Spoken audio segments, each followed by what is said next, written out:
चलिए जी, स्टार्ट करते हैं प्यारे बच्चों। आज की क्लास का हमारा जो एजेंडा है वो एजेंडा हमारे पास ये है कि हमने इंशाल्लाह वॉल्यूम 1 को क्विकली रिवाइज करना है और उसके बाद हमने इंशाल्लाह कुछ पास्ट पेपर्स देखने, अच्छे पास्ट पेपर्स देखने, ठीक है, ताकि थोड़ी सी हमें आइडिया हो जाए कि हमें ड्राफ्ट कैसे करना है।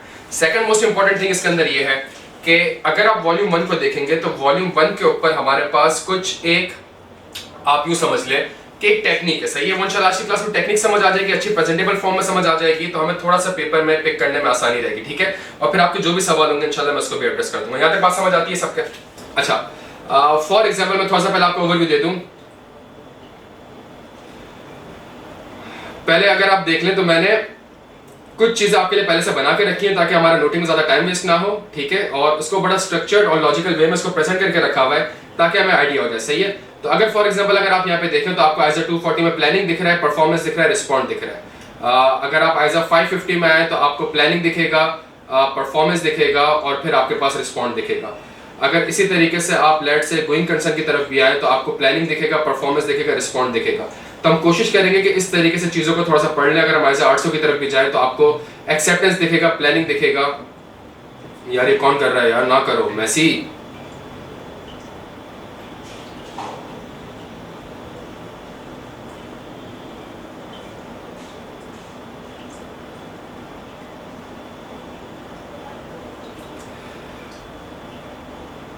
अच्छा, इसके बाद अगर हम आइजा 805 देखें तो एक्जेक्टली एक्सेप्टेंस, प्लानिंग, परफॉर्मेंस और रिपोर्टिंग, सही है।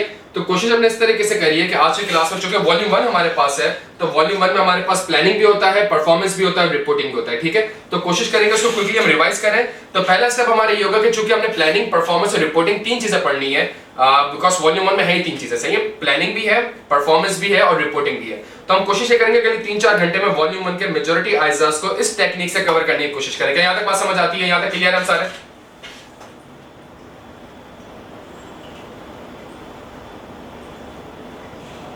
और फिर उसके बाद इंशाल्लाह एक ब्रेक लेंगे नमाज को, फिर उसके बाद हम आ जाएंगे इंशाल्लाह पास्ट पेपर्स में और कुछ ड्राफ्टिंग वगैरह करेंगे, ठीक है। और फिर जो भी क्वेरीज वगैरह होगी उसको इंशाल्लाह एड्रेस करेंगे। डन हो गया बच्चों?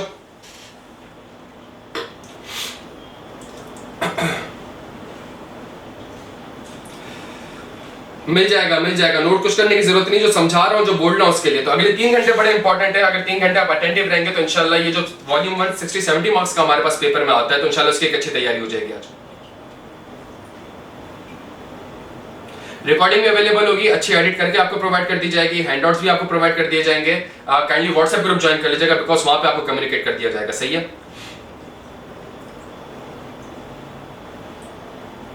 तो एक बस मेरी छोटी सी रिक्वेस्ट है आपसे कि अगले 3 घंटे आपने थोड़ा सा एक्टिव रहना है ब्रेक से पहले तक, बिकॉज उससे पहले हम सारा कंटेंट इंशाल्लाह एक लॉजिकल वे में पढ़ लेंगे और फिर उसके बाद हम इंशाल्लाह प्रैक्टिस की तरफ आएंगे। वॉल्यूम वाले प्यारे बच्चों, ठीक हो गया जी? स्टार्ट करें।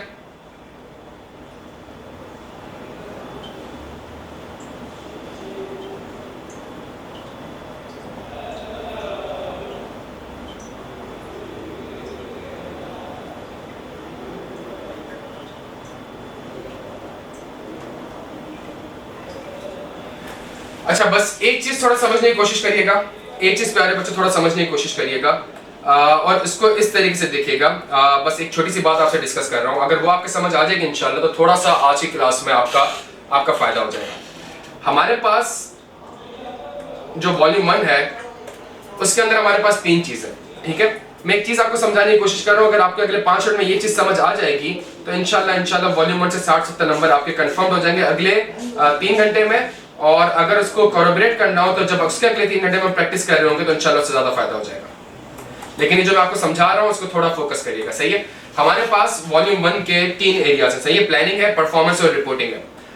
प्लानिंग में हमारे पास सबसे इंपॉर्टेंट स्टैंडर्ड जो है, या प्लानिंग और एक्सेप्टेंस अगर आप कहें, उसमें जो हमारे पास सबसे इंपॉर्टेंट स्टैंडर्ड्स हैं वो हमारे पास आप ये कह लें आइजा 200 है, ISQC 1 है, आइजा 220 है, आइजा 210 है, आइजा 300 है, आइजा 315 है, आइजा 320 है और आइजा 330 है। क्या यहाँ तक बात समझ आती है? ये हमारे पास प्लानिंग के एरियाज हैं। हमारे पास इसी तरीके से कुछ परफॉर्मेंस के एरियाज हैं और परफॉर्मेंस में हमारे पास आइजा 500 है, आइजा 501 है, आइजा 505 है, 510 है, 520 है, 530 है, 540 है, 550 है, 560 है, 570 है और हमारे पास 580। और इसी में हमारे पास इंटरनल कंट्रोल्स भी हैं और प्लस आईटी भी है। ठीक है, ये हमारे पास परफॉर्मेंस की ग्रेड है। रिपोर्टिंग अगर मैं बात करूं तो रिपोर्टिंग में हमारे पास 700 है, 701 है, 705 है, 706 है, 710 है, 800 है, 805 है, 810 है। ठीक है, ये तीनों स्टैंडर्ड हमारे पास, कहने को तो हमारे पास 3 ग्रेड है हमारे पास, और इस वॉल्यूम 1 की पूरी जो वेटेज हमारे पास वो 70 मार्क्स है। 70 मार्क्स का पेपर यहाँ से लाजमी आना है। ठीक है, और अगर आप देखें तो आपके पास प्लानिंग भी है, परफॉर्मेंस भी है, रिपोर्टिंग भी। क्या यहाँ तक बात समझ आती है? मैं अच्छा, थोड़ा जो मैं आपको एक स्ट्रक्चर समझाने की कोशिश कर रहा हूं, अगर आपको इंशाल्लाह वो समझ आ जाएगा तो थोड़ी सी आसानी हो जाएगी प्यारे बच्चों। ये कौन सा स्टैंडर्ड है हमारे पास? हमने एक स्टैंडर्ड यहाँ पे नहीं लिखा। कौन सा नहीं लिखा? हमने आइजा 240 नहीं लिखा। ठीक है, आइजा 240 फ्रॉड। ये आइजा 240 फ्रॉड है। इसके अंदर ऑल्दो ये प्लानिंग का स्टैंडर्ड है, लेकिन इसके अंदर प्लानिंग भी कवर्ड है, परफॉर्मेंस भी कवर्ड है और रिपोर्टिंग भी कवर्ड है। क्या ये बात समझ आती है सबके? ये जो आइजा 240 आप देख रहे हैं, इसके अंदर प्लानिंग भी कवर्ड है, परफॉर्मेंस भी कवर्ड है और रिपोर्टिंग इंप्लीकेशन भी कवर्ड है। ये आइजा 570, ये आइजा 570 अगर आप देखें तो आइजा 570 आपको परफॉर्मेंस फेज में दिखेगा, लेकिन इसके अंदर प्लानिंग भी कवर्ड है, परफॉर्मेंस भी कवर्ड है और रिपोर्टिंग भी कवर्ड है। इसी तरीके से अगर आप रिलेटेड पार्टी देखें तो रिलेटेड पार्टी में आपको प्लानिंग भी दिखेगा, परफॉर्मेंस भी दिखेगा और रिपोर्टिंग भी दिखेगा। इसी तरीके से अगर आप 540 को भी दिखेंगे तो आपको प्लानिंग भी दिखेगा, परफॉर्मेंस भी दिखेगा, रिपोर्टिंग भी दिखेगा। मसले वाली बात क्या है, ये जो आइजा 315 है, ये जो आइजा 315 है, ये प्योरली प्लानिंग का स्टैंडर्ड है। लेकिन इसके ऊपर जब सवाल आता है, इसके ऊपर जब सवाल आता है तो वो एस्टिमेट्स के ऊपर भी रिस्क पूछ लेता है, वो रिलेटेड पार्टी के ऊपर भी रिस्क पूछ लेता है, वो गोइंग कंसर्न के ऊपर भी रिस्क पूछ लेता है, वो ओपनिंग बैलेंस के ऊपर भी रिस्क पूछ लेता है, वो लिटिगेशन एंड क्लेम्स के ऊपर भी रिस्क पूछ लेता है। क्या ये बात समझ आती है आपके? 720 भी ऐड कर लेते हैं। चलो, डन हो गया। ये बात समझ आ रही है जो मैं समझाने की कोशिश कर रहा हूं? अच्छा, इसी तरीके से हमारे पास ये की ऑडिट मैटर है। ये हमारे पास की ऑडिट मैटर है, ऑल्दो रिपोर्टिंग का स्टैंडर्ड है, लेकिन की ऑडिट मैटर में वो आपसे रिलेटेड पार्टी के ऊपर भी कैम पूछ लेता है, एस्टिमेट्स के ऊपर भी कैम पूछ लेता है, गोइंग कंसर्न के ऊपर भी लेट से कैम पूछ लेता है, आपसे ओपनिंग बैलेंस के ऊपर भी कैम पूछ सकता है, आपसे किसी भी सब्सटेंटिव एरिया के ऊपर आपसे, ऑल्दो रिपोर्टिंग का स्टैंडर्ड है लेकिन उसके ऊपर आपसे कैम पूछ लेगा। इसी तरीके से मेरे पास ये मॉडिफिकेशन का स्टैंडर्ड है, लेकिन मॉडिफिकेशन के अंदर ये जो परफॉर्मेंस के एरियाज हैं ये आपसे पूछ लेगा, मैनेजमेंट कंफर्मेशन भेजने नहीं दे रही, बताएं ओपिनियन में क्या इंपैक्ट होगा। अगर आप ओपनिंग बैलेंस पे काम नहीं कर सके तो बताएं ओपिनियन पे क्या इंपैक्ट होगा। अगर एस्टिमेट रीजनेबल नहीं है तो बताएं ओपिनियन पे क्या इंपैक्ट होगा। अगर रिलेटेड पार्टी मैनेजमेंट ने डिस्क्लोज नहीं करी है, outside the normal course of business है, तो बताएं ओपिनियन पे क्या इंपैक्ट होगा। अब ये अगर आप आरपी का स्टैंडर्ड देख रहे हैं तो आरपी के अंदर एक झलक आपको फ्रॉड की भी दिखती है अगर outside the normal course of business हो, और अगर आरपी के साथ कोई transaction outside the normal course of business हो और उसके अंदर फ्रॉड की झलक दिख रही है आपको, तो साइमल्टेनियसली आपका कौन सा स्टैंडर्ड अप्लाई हो जाएगा? आइजा 240 भी अप्लाई हो जाएगा। अब देखना ये पड़ेगा कि 240 का प्लानिंग अप्लाई होगा, कि परफॉर्मेंस अप्लाई होगा, कि रिपोर्टिंग अप्लाई होगा। ये स्ट्रक्चर समझ आ रहा है बच्चों?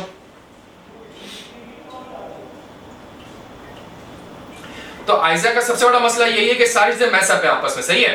ये सारी चीजें आपस में मैसअप है। एक चीज एक जगह पे टिकी भी नहीं है, वो 10 जगह पे लिंक हो रही है। ठीक है, एक चीज एक जगह पे नहीं टिकी भी, वो 10 जगह पे लिंक हो रही है। जब वो 10 जगह पे लिंक हो रही है तो इसके लिए हमें करना ये पड़ेगा कि हम एक चीज देख लें, हर आइजा को हम प्लानिंग, परफॉर्मेंस और रिपोर्टिंग, अगर हम इंशाल्लाह हर आइजा को इस तरीके से कवर कर लेंगे, चाहे वो आपसे प्लानिंग का सवाल पूछे या परफॉर्मेंस का सवाल पूछे या रिपोर्टिंग का सवाल पूछे, हम इंशाल्लाह एड्रेस कर लेंगे। डन हो गया? और जितने भी हैंडआउट आपको यहाँ पे दिखाए जाएंगे और जो पढ़ाए जाएंगे वो इंशाल्लाह कंसिस्टेंट है, एक स्ट्रक्चर्ड वे में बच्चों।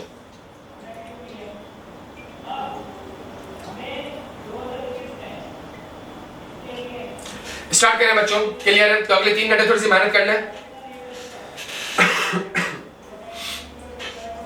चलिए जी, तो बस इस डायग्राम को सामने रखिएगा, बैकग्राउंड को सामने रखिएगा और इसी पर्सपेक्टिव से अब चीजों को हमने इंशाल्लाह पढ़ना स्टार्ट करना है।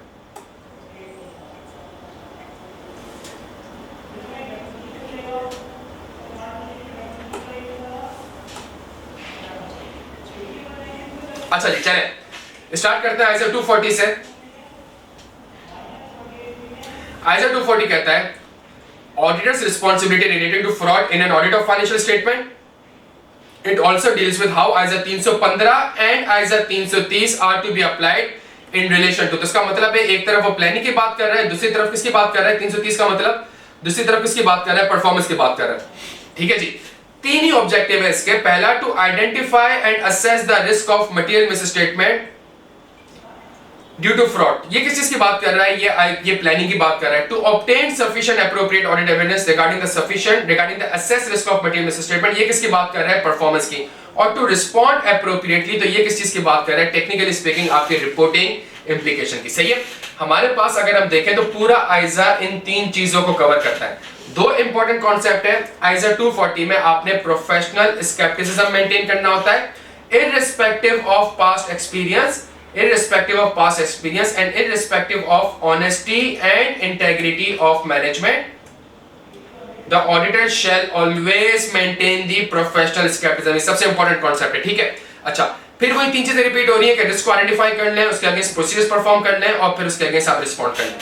अगर हम देखें तो चीजें तीन ही कवर कर रहा है, प्लानिंग कवर कर रहा है, परफॉर्मेंस कवर कर रहा है, रिस्पॉन्ड कवर कर रहा है। तो इसको वन पेजर पे हम लेके आ गए ताकि थोड़ा समझने की कोशिश करें।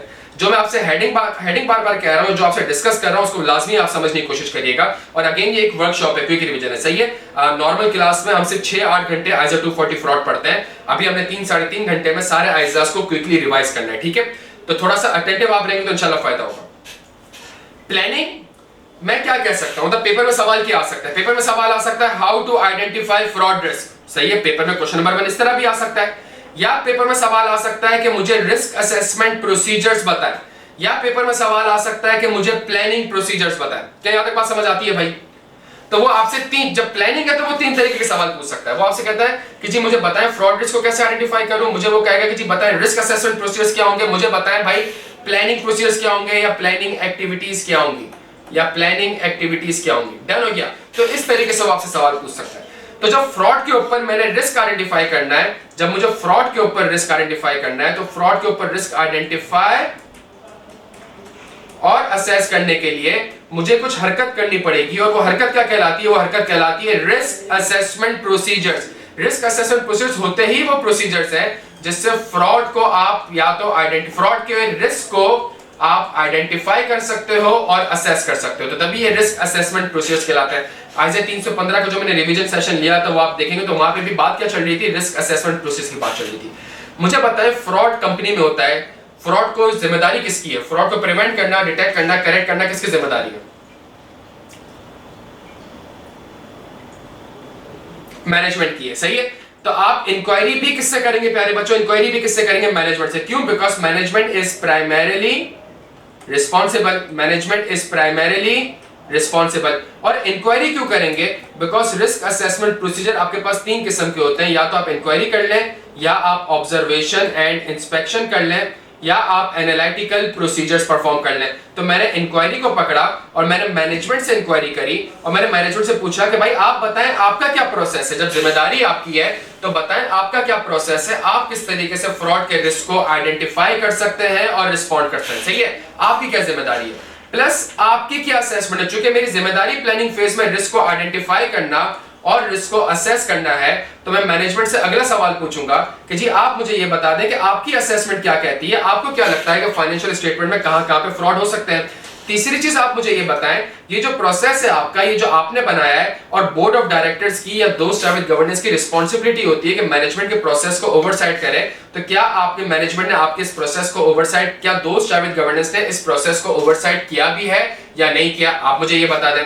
और सेकंड चीज, क्या आपने एम्प्लॉयज को एथिकल वैल्यूज कम्युनिकेट करी भी है कि नहीं करी, क्या आपने उसको best business practice and ethical values communicate की भी है कि नहीं की। अच्छा जी, ये मैंने मैनेजमेंट से सवाल पूछे, ये मैंने मैनेजमेंट, जो कि हम तभी हम ऑडिट में अगर आप देखें तो हम जो कोड ऑफ कंडक्ट लगाते हैं, और अगर आप सीओसीजी भी देखें तो हर कंपनी ने code of conduct, vision, mission बनाना है, वो इसलिए हम लेते हैं जस्ट टू इंश्योर दैट कि जी मैनेजमेंट ने एथिकल वैल्यूज अपने एम्प्लॉयज को कम्युनिकेट करनी है। उसके बाद एक स्पेसिफिक डिपार्टमेंट इंटरनल ऑडिट होता है, मैं उससे इंक्वायरी करूंगा और उससे पूछूंगा कि जी क्या आपका तो काम ही ये है, आपका तो स्कोप ही ये है, क्या आपकी नॉलेज में सस्पेक्टेड फ्रॉड वगैरह कोई है या नहीं, उसके बारे में बता दें। फिर दोस्त जावेद गवर्नेंस के पास जाऊंगा, फिर दोस्त जावेद गवर्नेंस के पास जाऊंगा और दोस्त जावेद गवर्नेंस ये रही और इससे पूछूंगा कि जी क्या मैनेजमेंट ने आपको प्रोसेस कम्युनिकेट किया है और आप बताएं आप उस प्रोसेस को किस तरीके से ओवरराइड करते हैं। बिकॉज आगे जाके मैं एक चीज पढ़ने जा रहा हूं, मैनेजमेंट ओवरराइड ऑफ कंट्रोल की, और मैनेजमेंट इस यूनिक पोजीशन पे होती है कि वो फ्रॉड कर सकती है। तो जब सीनियर मैनेजमेंट फ्रॉड करेगी तो उसको पकड़ने के लिए उसके ऊपर जो बंदा होगा, ऊपर बंदा कौन होगा, बोर्ड ऑफ डायरेक्टर। तो बताएं आप इस प्रोसेस को किस तरीके से ओवरसाइट कर रहे हैं। क्या यहां तक बात समझ आती है? आखिरी चीज, अनयूजुअल और अनएक्सपेक्टेड रिलेशनशिप और performing preliminary analytical procedure to identify unusual और unexpected relationship। तो मेरे पास एक और तरीका था रिस्क असेसमेंट प्रोसीजर का जिसका नाम था एनालिटिकल प्रोसीजर।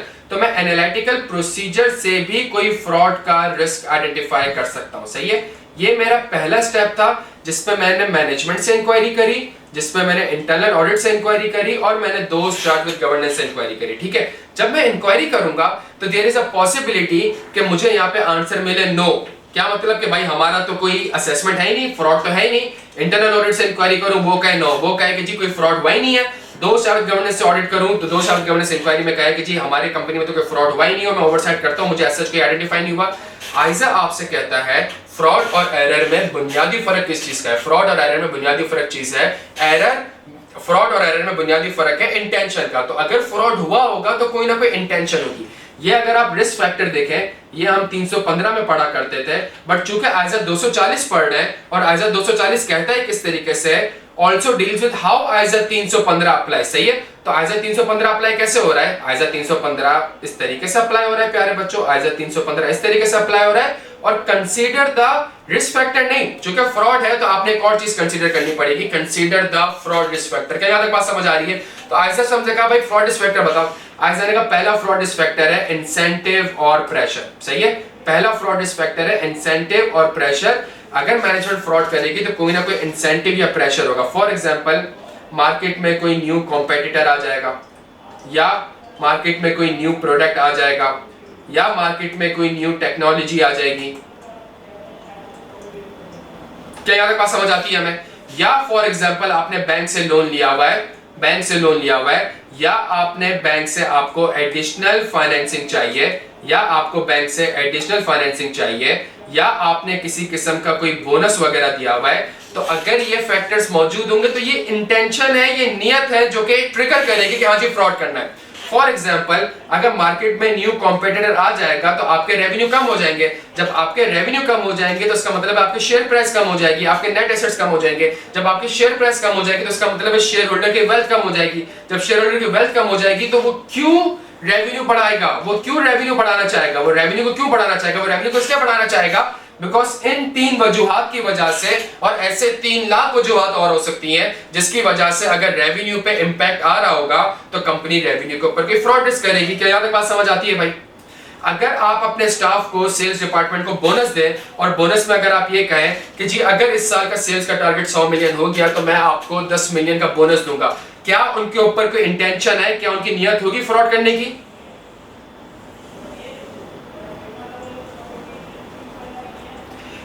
लाजमी उनके ऊपर होगी। क्यों होगी? अच्छा, अगर एक कंपनी है उसका सेल्स डिपार्टमेंट और उनके ऊपर कोई बोनस ही नहीं दिया, उनको कोई बोनस ही नहीं दिया, क्या अब भी कोई फ्रॉड होगा? अब भी कोई फ्रॉड का रिस्क होगा?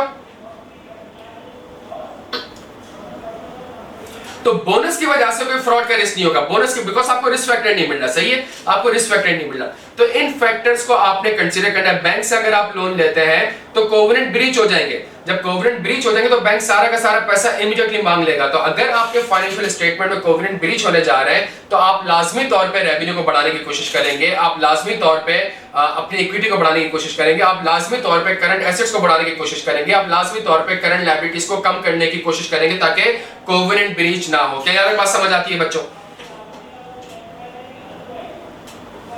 अगली चीज हमारे पास है अपॉर्चुनिटी। और अपॉर्चुनिटी में वो मुझसे कहता है कि यार अपॉर्चुनिटी में आप एक काम ये कर लें, कि अगर कंपनी की कोई रिलेटेड पार्टी होगी, या उसके फाइनेंशियल स्टेटमेंट में एस्टिमेट्स इन्वॉल्व हो रहे होंगे, या उसके पास, हाँ जी, अगर उसके पास रिलेटेड पार्टी होंगी या उसके फाइनेंशियल स्टेटमेंट में कोई एस्टिमेट्स इन्वॉल्व हो रहे होंगे, या फिर वीक या इनइफेक्टिव इंटरनल कंट्रोल्स होंगे, या फिर वीक या इनइफेक्टिव इंटरनल कंट्रोल्स होंगे, या मॉनिटरिंग ऑफ कंट्रोल नहीं हो रही होगी, या मॉनिटरिंग ऑफ कंट्रोल नहीं हो रही होगी, तो इन वजूहात की वजह से, इन वजूहात के पास उसके ऊपर अपॉर्चुनिटी है कि वो फ्रॉड कर सकता है। अगर उसको रेवेन्यू बढ़ाना है और उसकी रिलेटेड पार्टी है, तो वो 100 की चीज 1000 रुपए की रिलेटेड पार्टी को बेच देगा, ताकि उसकी बुक्स में स्टैंड अलोन में सेल्स 1000 रुपए से रिकॉर्ड हो जाए। अगर उसके फाइनेंशियल स्टेटमेंट में एस्टिमेट्स इन्वॉल्व हो रहे हैं, तो वो एस्टिमेट्स को चेंज करेगा ताकि डिजायर्ड प्रॉफिट अचीव कर ले।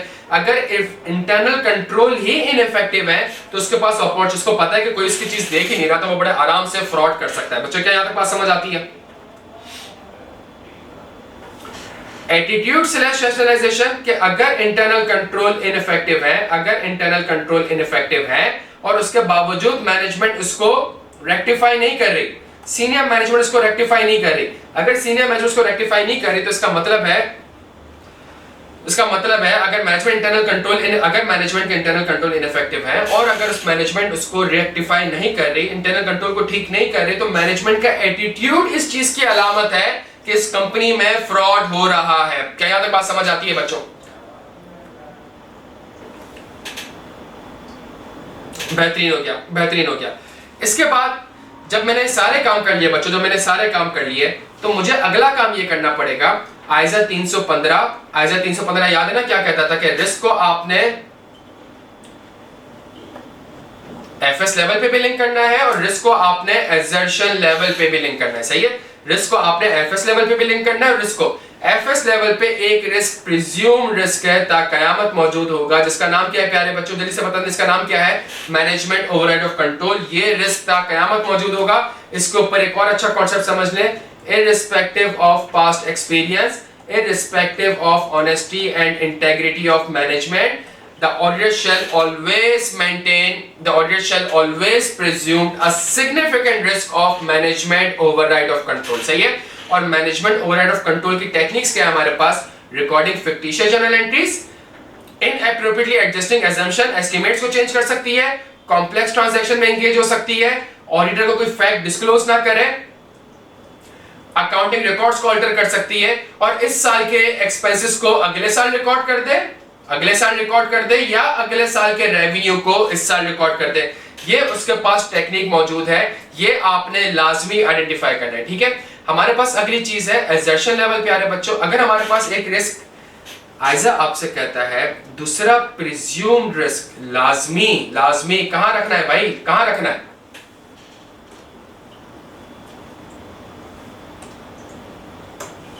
दूसरा प्रिज्यूम रिस्क आपने लाजमी कहां रखना है प्यारे बच्चों? मैनेज रेवेन्यू रिकॉग्निशन के ऊपर। सही है, रेवेन्यू रिकॉग्निशन के ऊपर। इसकी लॉजिक क्या है? पास्ट में जितने भी फ्रॉड हुए थे, तो एक चीज कॉमन थी प्यारे बच्चों, एक चीज कॉमन थी,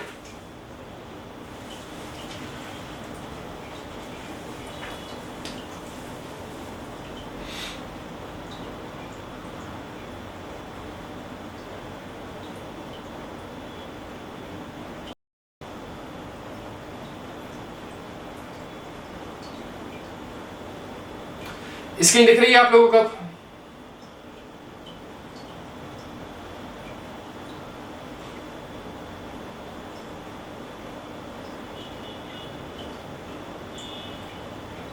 चलिए जबरदस्त। तो एक चीज कॉमन थी, नॉर्मली सारे फ्रॉड्स कहां होते थे? नॉर्मली सारे फ्रॉड्स रेवेन्यू में होते थे, तो रेवेन्यू में भी प्रिज्यूम्ड रिस्क रखना है, लेकिन इसकी एक एक्सेप्शन है मेरे प्यारे बच्चों, इसकी एक एक्सेप्शन है, एंड द एक्सेप्शन इज अगर रेवेन्यू बहुत ही सिंपल नेचर का है, ना पॉलिसी में कोई जजमेंट इन्वॉल्व हो रही है, ना इसके अंदर कोई एस्टिमेट्स इन्वॉल्व हो रहा है, और बहुत ही सिंपल नेचर का है, तो इसके ऊपर आप क्या नहीं करेंगे? जल्दी से बता दें।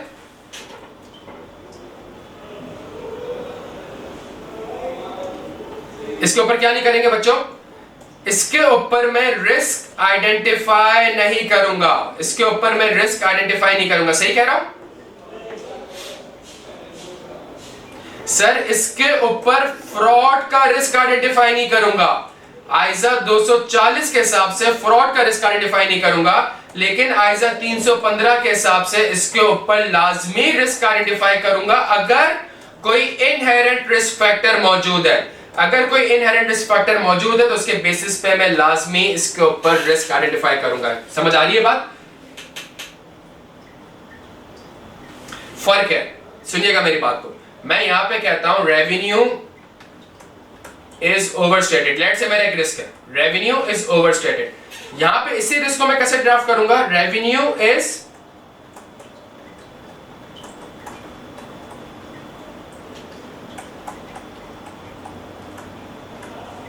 Intentionally overstated. क्या यहां तक बात समझ आ रही है? इंटेंशनली ओवरस्टेटेड, क्यों?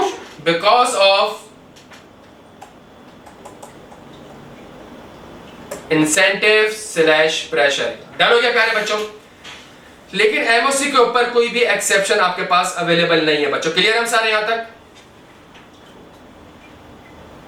अच्छा, मेरी एक बात गौर से सुनिएगा, मेरी एक बात गौर से सुनिएगा। ये कौन सा एरिया पढ़ रहे हैं अभी हम कौन सा एरिया पढ़ रहे हैं?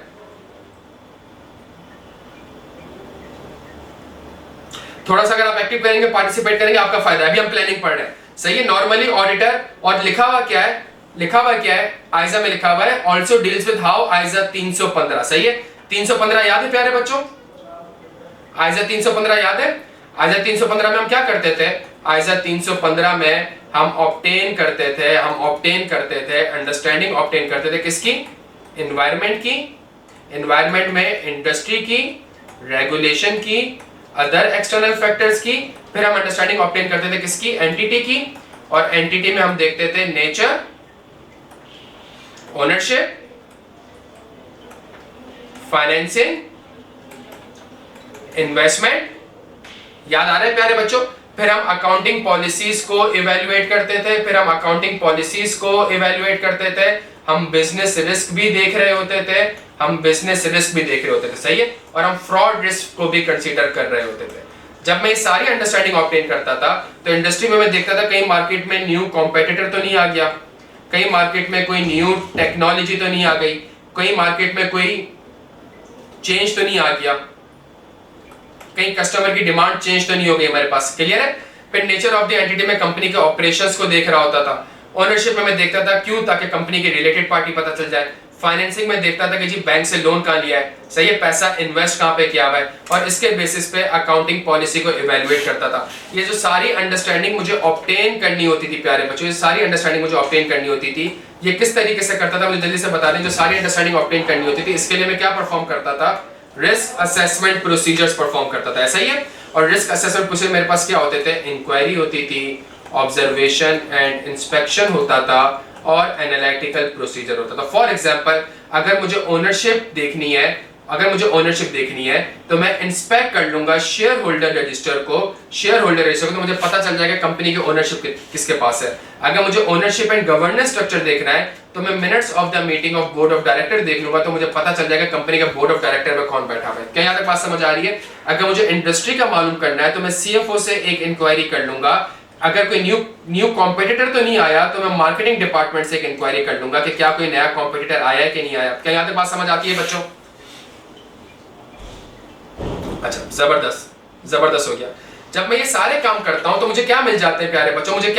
मुझे रिस्क फैक्टर्स मिल जाते हैं, सही है। आज 315 रिवाइज हो गया, तब एक वर्ड ऐड हो जाएगा। कौन सा वर्ड ऐड हो जाएगा?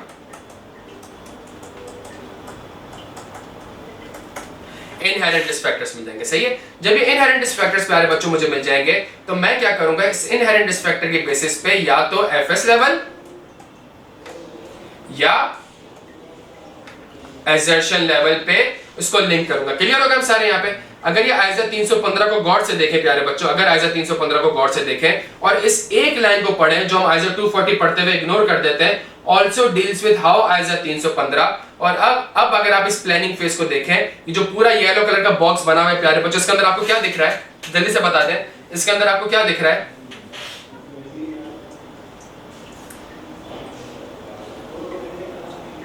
इस पूरे आपको जो येलो से बॉक्स बना हुआ है प्यारे बच्चों, इसके अंदर आपको 315 दिख रहा है। क्या यहां तक बात समझ आती है? इसके अंदर आपको आइजा 315 दिख रहा है। सुनिएगा मेरी बात को, इसके अंदर आपको आइजा 315 दिख रहा है। मैनेजमेंट से इंक्वायरी क्यों कर रहा हूं? बिकॉज मैनेजमेंट की जिम्मेदारी है। इंक्वायरी क्यों कर रहा हूं? बिकॉज ये रिस्क असेसमेंट प्रोसीजर है, सही है। ये इंसेंटिव प्रेशर समझ आता है, न्यू कॉम्पिटिटर, न्यू प्रोडक्ट, ये पता कैसे चलेंगे जब आपने एनवायरनमेंट की अंडरस्टैंडिंग ऑब्टेन करी होगी। याद आ रहा है?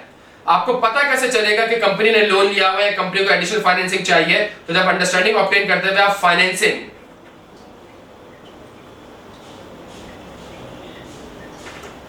आपने इस चीज को देखना होगा प्यारे बच्चों। क्या यहां तक बात समझ आती है?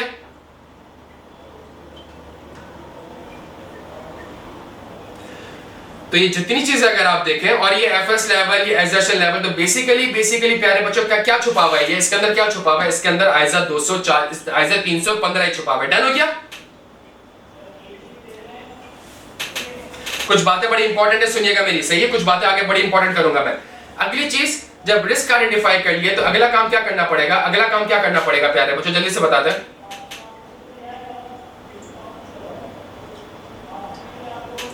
मुझे परफॉर्मेंस करनी पड़ेगी, सही है? अच्छा, मेरी एक चीज सुन लें, एक अच्छी चीज सुन लें। मैंने एडमिन डिपार्टमेंट को कहा कि अगर एक्सपेंसेस लेस देन ₹100 मिलियन हुए तो एडमिन डिपार्टमेंट को 5 मिलियन का बोनस मिलेगा। ठीक है जी? मुझे बताएं क्या फ्रॉड रिस्क फैक्टर है? बच्चों अगले 15 मिनट बड़े इंपॉर्टेंट है, 240 में टाइम लगेगा। क्या फ्रॉड रिस्क फैक्टर इंपॉर्टेंट है? लेट से आप एक ऑडिट फर्म है और आप ऑडिट कर रहे हैं, किसको ऑडिट कर रहे हैं? एबीसी कंपनी को ऑडिट कर रहे हैं। क्या एबीसी कंपनी में कोई फ्रॉड रिस्क है? यस सर, एबीसी कंपनी में फ्रॉड रिस्क है, सही है? प्यारे बच्चों, कितने फ्रॉड रिस्क आइडेंटिफाई करेंगे आप?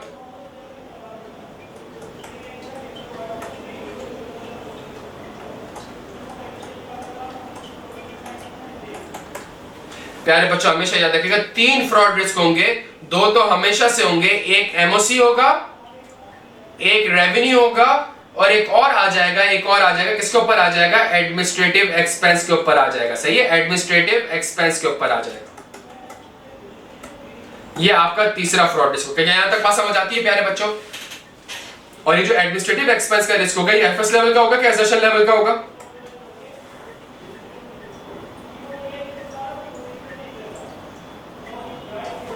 प्यारे बच्चों ये मेरे पास, और कौन सी एसेशन होगी ये भी बता दें, कौन सी एसेशन होगी? एडमिन डिपार्टमेंट क्या चाह रहा होगा? सादा एक्सपेंस रिकॉर्ड करे। कौन सी एसेशन होगी जल्दी से बता दें। बस जबरदस्त हो गया मेरे बच्चों, कंप्लीटनेस। डन हो गया प्यारे बच्चों, डन हो गया। यहां तक बात समझ आती है हमें? इसके बाद कंप्लीटनेस, एक्यूरेसी, कट ऑफ, सही है? इस साल के एक्सपेंस को अगले साल रिकॉर्ड कर देगी। अब मार्क बहुत जबरदस्त मेरा बच्चा, बहुत जबरदस्त। अच्छा, अगली चीज परफॉर्मेंस। अब जब रिस्क आइडेंटिफाई कर लिए तो ये जो मेरे पास 3 प्रोसीजर्स हैं, ये किस चीज को एड्रेस कर रहे हैं? ये किसके अगेंस्ट होंगे? प्यारे बच्चों जल्दी से बता दें, ये किसके अगेंस्ट होंगे मेरे पास? ये मेरे पास एफएस लेवल के अगेंस्ट होंगे, सही है? अगर कोई भी मेरा एक एफएस लेवल का रिस्क आता है, सर क्या एफएस लेवल पे 2 रिस्क हो सकते हैं? बच्चों क्या एफएस लेवल पे 2 रिस्क हो सकते हैं? जल्दी छेती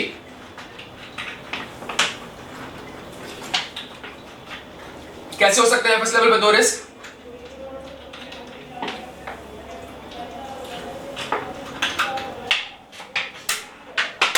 रेवेन्यू एफएस लेवल का रिस्क नहीं है। क्या हो गया? क्या एफएस लेवल पे 2 रिस्क हो सकते हैं?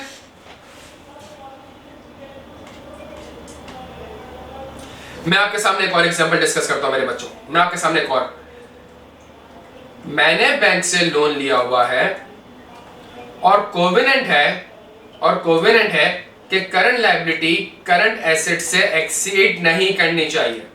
क्या फ्रॉड रिस्क फैक्टर है? क्या फ्रॉड रिस्क फैक्टर है?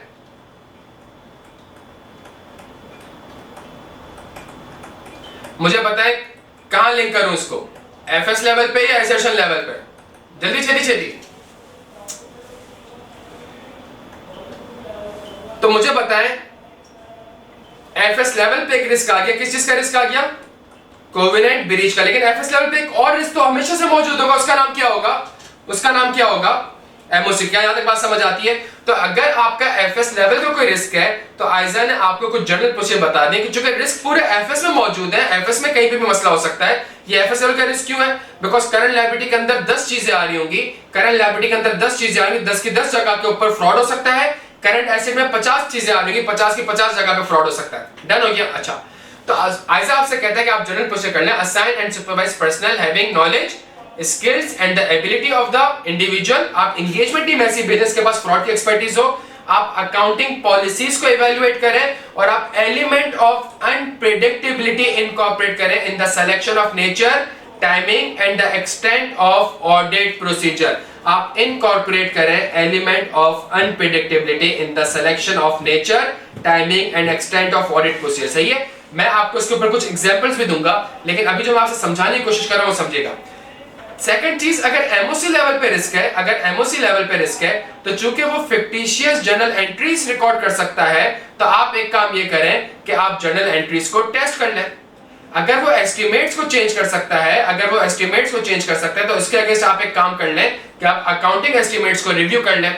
सही है। तीसरी चीज, अगर वो किसी कॉम्प्लेक्स ट्रांजैक्शन में एंगेज हो सकता है, तो आप एक काम ये कर लें, आप उसके बिजनेस रैशनल को इवैल्यूएट कर लें। क्या यहां तक बात समझ आती है बच्चों?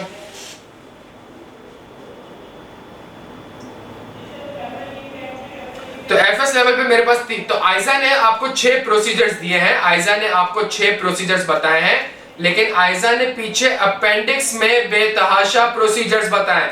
आइजा ने अपेंडिक्स जे टेस्टिंग मतलब जर्नल एंट्रीज को सही टेस्ट करना। सही है। देखें मसला क्या है, मैनेजमेंट कंट्रोल कैसे ओवरराइड कर सकती है?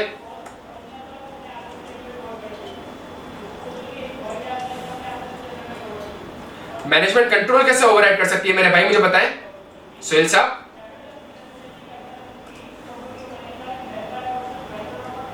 Recording fictitious journal entries. जब मैनेजमेंट ऐसे कर सकती है, तो आप काम क्या करेंगे? आप काम ये करेंगे कि आप उन जर्नल एंट्रीज को टेस्ट कर लेंगे। बच्चों क्या यहां तक बात समझ आती है? अच्छा, कौन सी जर्नल एंट्रीज को टेस्ट करना है? मेरी एक बात सुनिएगा, मेरी एक बात समझने की कोशिश करिएगा। अगर एक चीज आप सीख जाएं और पेपर के लिए बड़ी इंपॉर्टेंट है, इसको समझने की कोशिश करिएगा मेरे प्यारे बच्चों।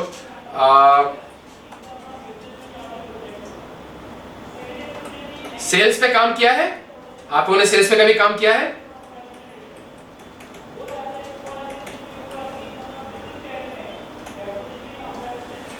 आपने परचेज पे काम किया है, आपने एक्सपेंस पे काम किया। जब आप सेल्स पे काम करते हो, तो क्या आप जर्नल वाउचर नहीं देखते?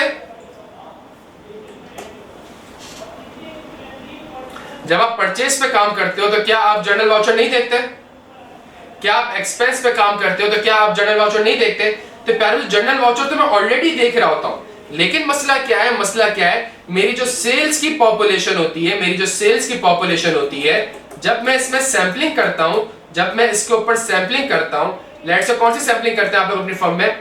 या तो हाई वैल्यू सेलेक्ट करते होंगे, ऐसा ही है, या आप रैंडम नंबर जनरेटर करते होंगे, ऐसा ही है ना प्यारे बच्चों? जल्दी छेती या तो एमयूएस वगैरह लगाते हैं, मॉनिटरिंग यूनिट सैंपलिंग लगाते हैं, या फिर आप क्या कहते हैं, रैंडम नंबर जनरेट करते हैं। इससे होगा क्या, अगर ये जो 1 लाख रुपए की एंट्री है, ये जरूरी नहीं कि सेलेक्ट हो। इसी तरीके से जो एंट्री 29 दिसंबर को पड़ी है, जरूरी नहीं कि वो भी सेलेक्ट हो। इसी तरीके से वो एंट्री जो 14 अगस्त को पड़ी है, जरूरी नहीं कि वो भी सेलेक्ट हो। इसी तरीके से वो एंट्री जिसके ऊपर कोई डिस्क्रिप्शन ही नहीं आ रही, जरूरी नहीं कि वो सेलेक्ट हो। तो जब आप सेल्स के ऊपर काम करते हो, तो सेल्स को वेरीफाई करने के लिए काम करते हो। यहाँ पे जो आपने जर्नल एंट्रीज को टेस्ट करना है प्यारे बच्चों, यहाँ पे जो जर्नल एंट्रीज को टेस्ट करना है, ये कौन सी जर्नल एंट्रीज को टेस्ट करना है? ये वो जर्नल एंट्रीज को टेस्ट करना है जो कि राउंड नंबर की होंगी, जो कि ईयर एंड के आसपास होगी, जो कि अनसपोर्टेड होगी, या उस बंदे ने एंट्री पास करी होगी जो कि बंदा ऑथराइज्ड नहीं है, या डिस्क्रिप्शन पे कुछ नहीं लिखा आ रहा होगा, या डिस्क्रिप्शन पे ये लिखा हुआ आ रहा होगा कि on the recommendation of CFO. को समझ आ रहा है प्यारे बच्चों? अनयूजुअल एंट्रीज होंगी। तो यहाँ स्पेसिफिकली आप पूरे साल का जेई डंप लेते हो, जर्नल एंट्रीज लेते हो, और उसके ऊपर ही फिल्टर मारते हो कि मुझे पूरे साल में से वो एंट्री बता दे जो पब्लिक हॉलिडेज में गई है। तो सिस्टम आपको बता देता है ये पब्लिक हॉलिडेज में। फिर आप कहते हो मुझे इन पूरे साल में वो एंट्रीज बता दे कि जो जर्नल एंट्री जो ऑथराइज्ड बंदा पास करता है, उसके अलावा किसी ने पास करी हो। Let's say journal entry finance में 2 बंदे पास करते हैं, मिस्टर ए और मिस्टर बी। तो मुझे वो एंट्रीज बता दे मिस्टर ए और मिस्टर बी के अलावा किसी ने पास की। तो ये रेवेन्यू को तो वेरीफाई करते हुए मैं नहीं देखता। तो यहाँ स्पेसिफिकली जर्नल एंट्रीज आपने इस तरीके से टेस्ट करनी होती है। बच्चों क्लियर हो गए हम सारे यहाँ पे?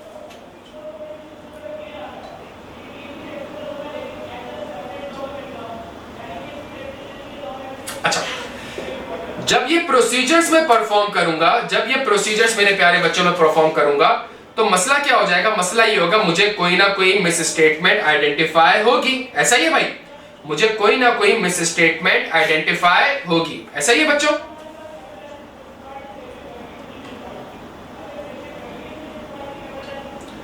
जब मुझे मिस स्टेटमेंट आइडेंटिफाई होगी तो या तो वो एरर होगा या सर्कमस्टेंसेस ऐसे होंगे जो कि इंडिकेट करता होगा किस चीज को, पॉसिबिलिटी ऑफ फ्रॉड को।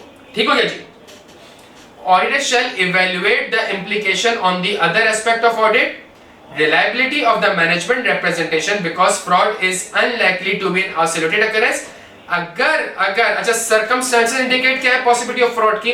अगर कोई मिस स्टेटमेंट आपको पता चली है और वो मिस स्टेटमेंट ईयर एंड के आसपास है, या वो एक लास्ट मिनट एडजस्टमेंट है, या वो एक अनसपोर्टेड डॉक्यूमेंट है, कोई सपोर्ट मतलब रेवेन्यू रिकॉर्ड हुआ है, कोई सपोर्ट ही नहीं लगी हुई, या वो अनऑथराइज्ड डॉक्यूमेंट है, या मैनेजमेंट आपसे कहती है डॉक्यूमेंट मिसिंग है, या आपने कंफर्मेशन भेजी और मैनेजमेंट आपको रिकंसाइल नहीं करवा पा रही, सही है, या मैनेजमेंट के ऊपर प्रेशर है, या मैनेजमेंट आपको इंटिमिडेट कर रही है, या मैनेजमेंट आपको दोस्त या विद गवर्नेंस से अकेले में मिलने नहीं दे रही है। It could be any circumstances. अगर इनमें से कोई सर्कमस्टेंसेस मौजूद है, और ये सुनिएगा, ये सर्कमस्टेंसेस वही है जो हमने देखा था, fictitious journal entry, year end, unsupported, unauthorised, समझ आ रही है बात? तो अगर आपने जिन चीजों को टेस्ट किया और उसी में कोई मिस स्टेटमेंट आइडेंटिफाई हो गई प्यारे बच्चों, तो ये इंडिकेशन है किस चीज की, पॉसिबिलिटी फ्रॉड की। अगर इनमें से कुछ भी नहीं है तो ये एरर है, और अगर एरर है तो आप आइजा 705 की तरफ चले जाएंगे। अगर ये एरर है तो आप कहां चले जाएंगे, 705 की तरफ चले जाएंगे। Circumstances indicates the possibility of fraud. एक काम आपको ये करना पड़ेगा, अदर एस्पेक्ट ऑफ ऑडिट। क्यों? कि अगर आपको रेवेन्यू में कोई मसला हुआ है तो करस्पॉन्डिंग डेबिट क्या हुआ होगा प्यारे बच्चों, जल्दी से बता दें। करस्पॉन्डिंग डेबिट क्या होगा? रिसीवेबल, तो रिसीवेबल ही मसला हो सकता है। अगर सीनियर मैनेजमेंट इन्वॉल्व है और भले ही अमाउंट इमटेरियल है, भले ही अमाउंट इमटेरियल है, आपने अपने रिस्क असेसमेंट को क्या करना पड़ेगा, रिवाइज करना पड़ेगा प्यारे बच्चों, सही है। क्या मतलब, क्या मतलब? प्लानिंग फेज में प्लानिंग वापस से प्लानिंग फेज में जाना पड़ेगा, और ये जो रिस्क असेसमेंट आपने करी थी इसको क्या करना पड़ेगा मेरे बच्चों, इसको क्या करना पड़ेगा, रिवाइज। जब रिस्क असेसमेंट रिवाइज हो जाएगी तो वापस से परफॉर्मेंस फेज में आना पड़ेगा और मजीद ऑडिट प्रोसेस परफॉर्म करने पड़ेंगे। और आपको जितने भी एविडेंस मिले, लेट से पेरोल के, लेट से पीपी के, लेट से कैश एंड बैंक के, उन सारे एविडेंस को आपने रीवैल्यूएट करना पड़ेगा, बिकॉज उसकी रिलायबिलिटी में भी डाउट क्रिएट हो सकता है, सही है। और फिर आप चाहें तो जितनी भी रिटर्न रिप्रेजेंटेशन मिली है कि मैनेजमेंट ने जब आपको लिख के दिया कि मैंने सारी की सारी आरपी कम्युनिकेट कर दिए, मैंने सारे के सारे लॉज एंड रेगुलेशन कम्युनिकेट कर दिए आपको, मैंने सारे के सारे सब्सिक्वेंट इवेंट कम्युनिकेट कर दिए, मेरे एस्टिमेट्स बिल्कुल सही हैं, इन सब की रिलायबिलिटी में भी क्या क्रिएट हो जाएगा प्यारे बच्चों, इन सब की रिलायबिलिटी में भी क्या क्रिएट हो जाएगा, डाउट्स क्रिएट हो जाएगा। क्या यहाँ तक बात समझ आती है बच्चों? और अगर आपको नहीं समझ आ रहा है कि कितना फ्रॉड हुआ है या बहुत फ्रॉड हुआ है, तो आप क्या करेंगे, आप विड्रॉ करेंगे, लेकिन विड्रॉ करने से पहले आप दोस्त चाहे विद गवर्नेंस या किसी रेगुलेटरी अथॉरिटी को after obtaining legal advice. Legal advice क्यों? बिकॉज फ्रॉड हुआ है, एक कॉन्फिडेंशियल मैटर है, किसको कम्युनिकेट करना है, किसको कम्युनिकेट नहीं करना, आपने लीगल एडवाइस ऑब्टेन करनी है। क्या यहाँ तक बात समझ आती है?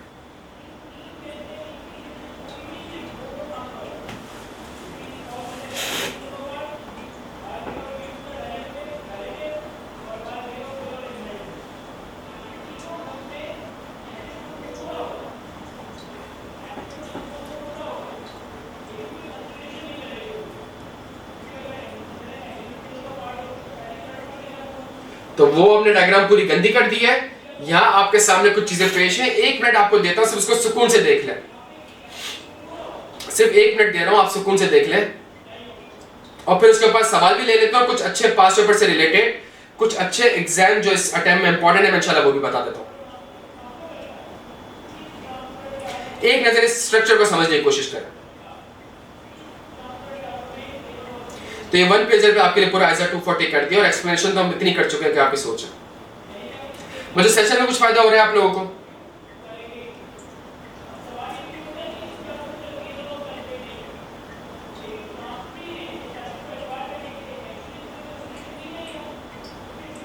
तो ये इंशाल्लाह अगले 2 घंटे हमने थोड़े से और बिल्कुल कंसंट्रेशन के साथ करने। तो वॉल्यूम 1 हमारा इसी स्ट्रक्चर में, मैंने अभी ज्यादा टाइम लगाया है प्लानिंग परफॉर्मेंस रिपोर्टिंग में, आगे आइजास में ज्यादा टाइम नहीं लगेगा। क्यों ज्यादा टाइम नहीं लगेगा आगे आइजास में टाइम? बिकॉज़ अब मैं वहां पे आपको नहीं बताऊंगा 315, 330, 320, वो नहीं बताऊंगा, तो सामने में अब आइजा का स्ट्रक्चर में समझ में आने लग जाएगा। डन हो गया भाई?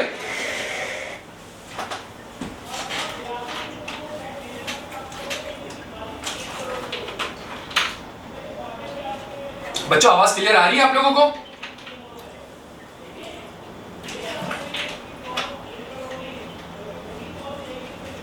आवाज बिल्कुल क्लियर है यार, वीडियो ऑडियो सब क्लियर है बच्चों, ऐसा ना करें।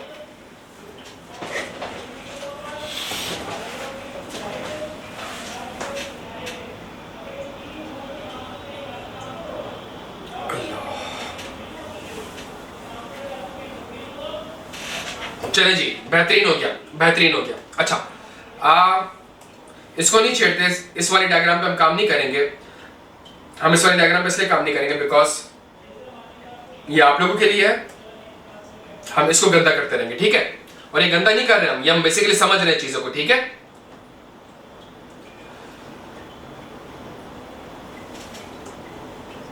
मेरी एक बात सुन लें, थोड़ा सा फायदा हो जाएगा बच्चों। मेरी एक बात सुन लें, इंशाल्लाह थोड़ा फायदा हो जाएगा। क्या रेवेन्यू पे फ्रॉड का रिस्क होगा?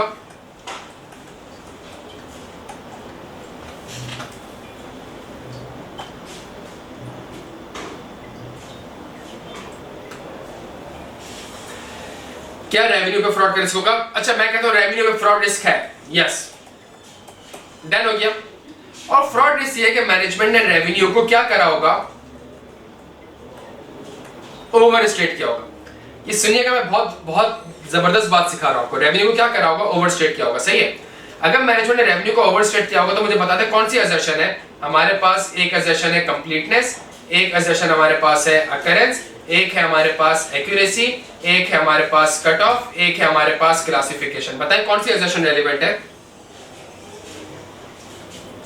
सर मेरे पास जो assumption रेलिवेंट हो जाएगी वो हो जाएगी अकरेंस हो सकती है, वो हो सकती है कौन सी?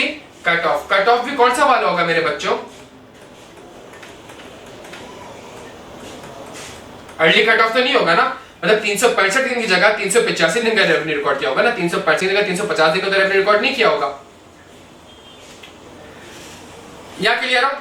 अगर पेपर में सवाल आ जाए रेवेन्यू के फ्रॉड रिस्क के अगेंस्ट मुझे प्रोसीजर्स बताएं, क्या करेंगे? जल्दी जल्दी जल्दी।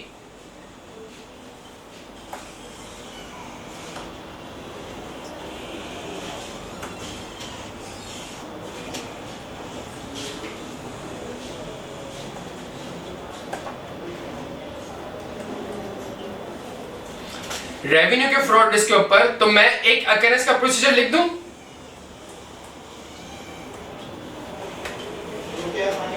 है, और एक मैं लेट कट ऑफ का प्रोसीजर लिख दूं। ये तो वो दो सब्सटेंटिव प्रोसीजर जो मैंने ऑलरेडी पढ़े हुए, सही है? लेकिन प्यारे बच्चों मेरी बात सुनिएगा, मेरी बात सुनिएगा। आपने इसके अलावा और क्या लिख सकते हैं? आप मुझे बताएं इसके अलावा और क्या लिखेंगे?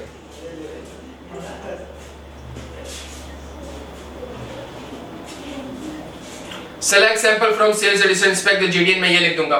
Select sample from last GDN, ये लिख दूंगा। एक और चीज आप ये लिख सकते हैं, इवैल्यूएट अकाउंटिंग पॉलिसी। समझ आ रहा है? समझ आ रहा है? Evaluate accounting policy. एक और चीज मैं लिख सकता हूं मेरे प्यारे बच्चों, जबरदस्त, मेरे प्यारे बच्चों जबरदस्त, अकाउंटिंग एस्टिमेट्स, assumption रीजनेबल। क्या यहां तक बात समझ आती है भाई?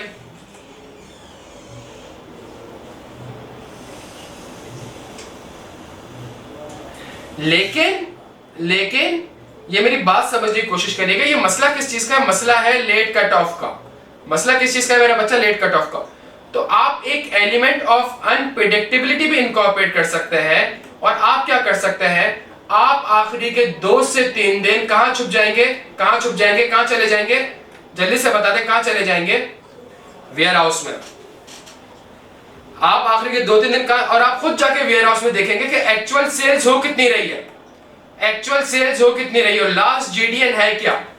और फिर जब आप ऑडिट पे जाएंगे और मैनेजमेंट कहेंगे मुझे पूरे साल का सेल्स रजिस्टर दें, तो आप ये चेक करेंगे जो लास्ट जीडीएन थी, आप कहेंगे मैं तो खुद बैठा था वेयर हाउस से, तो माल से 10 कार्टन निकला है, ये 150 कार्टन कैसे रिकॉर्ड कर लिए, 15,000 कार्टन कैसे रिकॉर्ड कर लिए। क्या तक बात समझ आती है?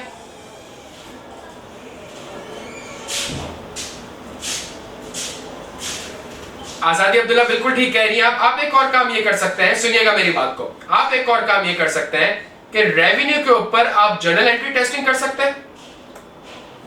क्या आप ये देखेंगे कौन सा ऐसा रेवेन्यू जो पूरे साल के ईयर एंड के आसपास रिकॉर्ड हुआ है और स्पेसिफिक रेवेन्यू का क्या आप समझ आ रही है? तो आपने इस तरीके से जो प्रोसीजर्स ऊपर लिखे गए हैं उनको सारा देखना है, उनको सारा देखना है बच्चों। क्या तक बात समझ आ रही है? और सबसे बेहतरीन प्रोसीजर आपको फ्रॉड का पकड़ने का होता है एनालिटिकल प्रोसीजर।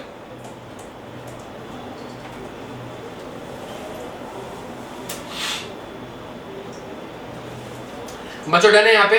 तो आपकी किताब में अपेंडिक्स दिए हुए हैं, उन अपेंडिक्स को आपने लाजमी देखना है। यस, बेहतरीन लिखे हुए हैं, वो लाजमी आपने देखना है। आईकेप ने आज तक वहां से सवाल नहीं पूछा, इस अटेम्प्ट में इंपॉर्टेंट है। डन हो गया बच्चों?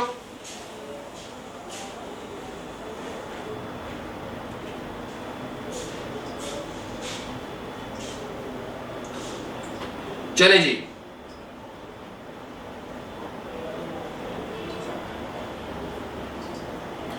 ये कौन सा आयजा पढ़ने जा रहे हैं आज हम? अभी कौन सा आयजा पढ़ने जा रहे हैं?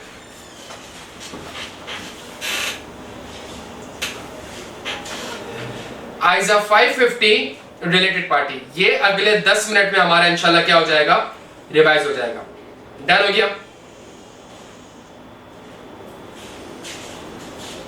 फिर उसके बाद आयजा 250 की, फिर आयजा 570 की तरफ जाएंगे, फिर 250 की तरफ जाएंगे। डन है बच्चों?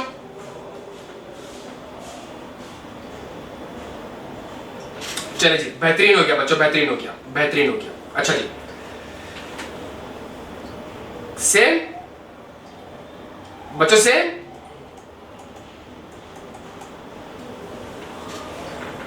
डन हो गया। Inquiry with the management, same.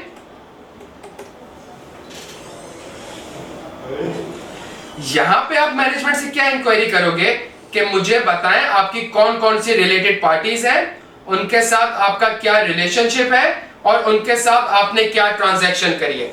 चूंकि फ्रॉड में था तो फ्रॉड से रिलेटेड इंक्वायरी करता था, यहां पे रिलेटेड पार्टी से रिलेटेड इंक्वायरी करूंगा, ठीक है। फिर उसके बाद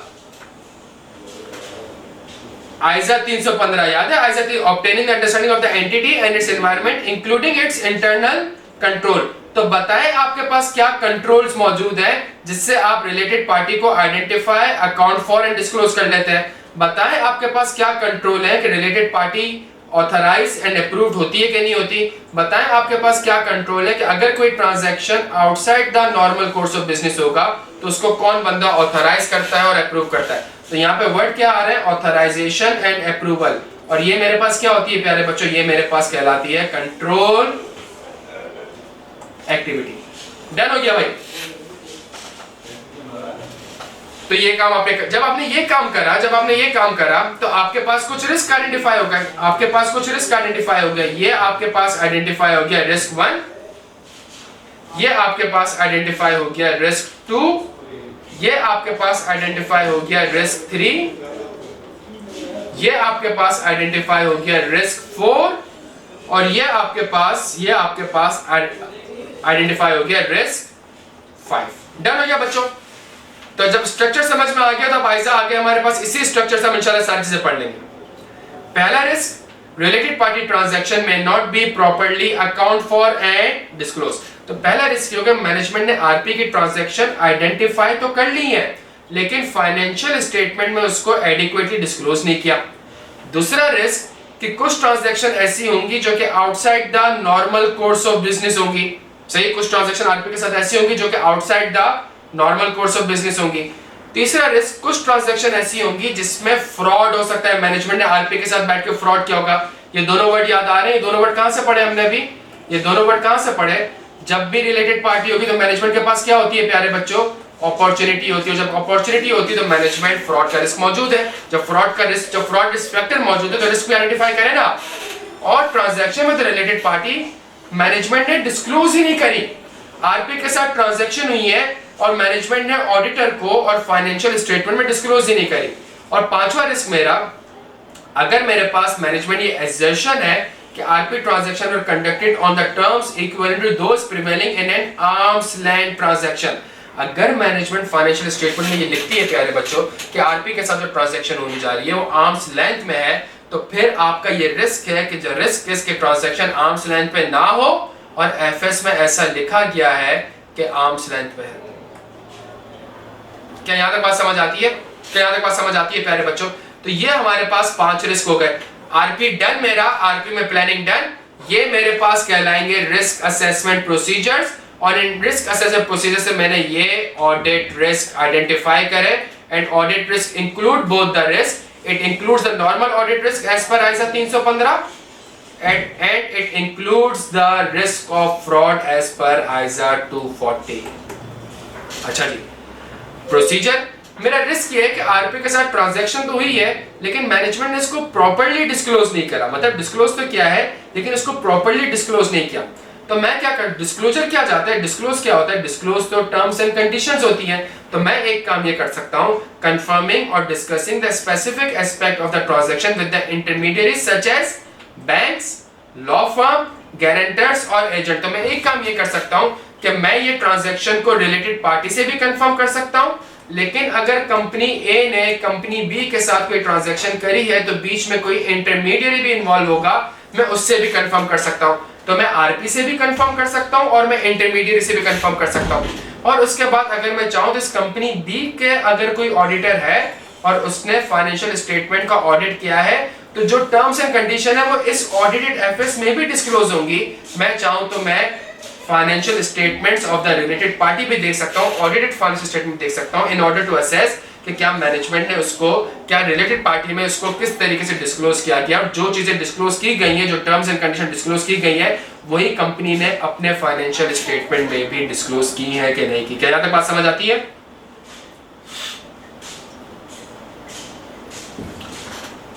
तो इसको अगर समराइज करूं तो मैं कंफर्मेशन भेज सकता हूं, कंफर्मेशन भेज सकता हूं। किसको कंफर्मेशन भेज सकता हूं? मैं रिलेटेड पार्टी को भेज सकता हूं। लेकिन रिलेटेड पार्टी को जब मैं कंफर्मेशन भेजूंगा तो कंफर्मेशन रिलेटेड पार्टी को जब मैं भेजूंगा तो सफिशिएंट एप्रोप्रिएट ऑडिट एविडेंस नहीं मिलेगा। ऑल्दो कंफर्मेशन से आपको हमेशा सफिशिएंट एप्रोप्रिएट ऑडिट एविडेंस मिलता है, आईसा 505 कहता है। लेकिन चूंकि आरपी को आप भेजेंगे तो सफिशिएंट एप्रोप्रिएट ऑडिट एविडेंस नहीं मिलेगा। क्यों? बिकॉज आरपी यहाँ पे थर्ड पार्टी नहीं है, आरपी यहाँ पे रिलेटेड पार्टी है। सही है? तो मुझे एक और काम करना पड़ेगा, मुझे कंफर्मेशन बीच में अगर कोई इंटरमीडियरीज इन्वॉल्व होंगे मुझे उसको भी भेजना पड़ेगा। डन हो गया? और ये जो रिलेटेड पार्टी है इसके ऑडिटेड फाइनेंशियल स्टेटमेंट को भी अगर मैं चाहूं तो इंस्पेक्ट कर सकता हूं। बच्चों डन है यहाँ पे? अगला रिस्क मेरा ये है कि ट्रांजैक्शन अगर outside the normal course of business होगी, ट्रांजैक्शन अगर outside the normal course of business होगी, तो चूंकि transaction outside the normal course of business है तो मुझे एग्रीमेंट देखना पड़ेगा। सबसे पहला काम मुझे एग्रीमेंट देखना पड़ेगा। क्यों? ताकि मैं इवैल्यूएट कर सकूं उसके बिजनेस रैशनल को, ताकि मैं इवैल्यूएट कर सकूं उसके बिजनेस रैशनल। क्यों मुझे बिजनेस रैशनल इवैल्यूएट करना है? Because the business rational may suggest that the transaction is conducted to engage in fraudulent financial reporting or to conceal misappropriation of asset। दोनों वर्ड किस चीज के हैं प्यारे बच्चों? दोनों वर्ड किस चीज के हैं?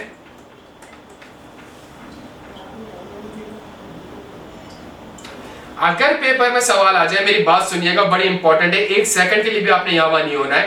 पेपर में सवाल आ जाए कि आप कंपनी ए का ऑडिटर कर रहे हैं, आप ऑडिटर हैं, आप कंपनी ए का ऑडिट कर रहे हैं, और जब आप कंपनी ए का ऑडिट कर रहे हैं तो कंपनी ए ने एक transaction outside the normal course of business में करी है। बताएं आपका ऑडिट प्रोसीजर क्या होगा? कोई मसला?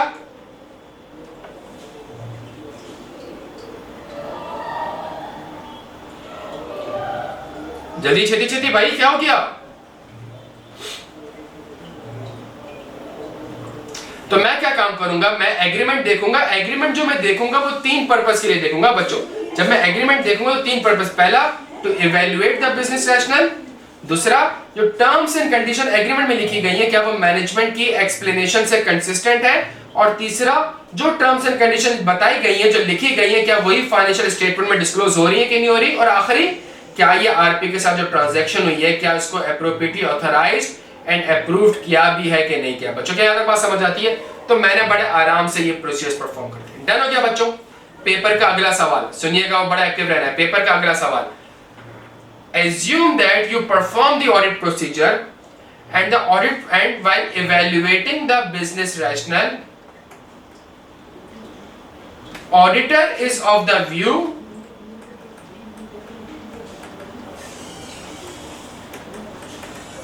that business rationale suggests the fraudulent financial reporting। अब मैं आपसे ये कह रहा हूं, ये एक सेकंड के लिए भी आपने यहां से वहां नहीं होना है। The business rational suggest the fraudulent financial reporting. बच्चों इसका आंसर क्या? इसका आंसर आपको आइजा 550 से मिलेगा।